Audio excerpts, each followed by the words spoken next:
మీరు ఎప్పుడైనా గమనించారో లేదో, ఒక్క శివలింగానికే ఒక ప్రత్యేకమైన గుర్తు ఒకటి ఉంటుంది. మీరు ఎప్పుడైనా చూడండి, అన్ని శివలింగాల మీద ఉండదు అలాగా. మీరు కొన్ని కొన్ని శివాలయాల్లోకి వెళ్ళినప్పుడు శివలింగం దగ్గరికి వెళితే దాని మీద కొన్ని గీతలు ఉంటాయి ఇలాగా. అదేమిటో తెలుసా గీత? అలా గీత ఎందుకు ఉంటుందో తెలుసా ఎవరికైనా? అలా గీత ఉంటే దాన్ని బ్రహ్మసూత్రము అని పిలుస్తారు. అలా గీత ఉంది అంటే నీ అదృష్టం పండి నువ్వు అక్కడికి వెళ్ళావని గుర్తు. 1000 మాటలు ఓ శివాలయంలోకి వెడితే నీకు ఎంత ఫలితమో, అలా గీతలు ఉన్నటువంటి శివలింగం ఉన్న గుళ్ళోకి వెడితే అంత ఫలితం.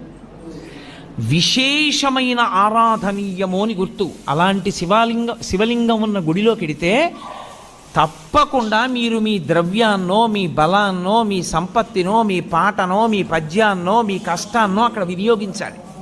శివలింగం మీద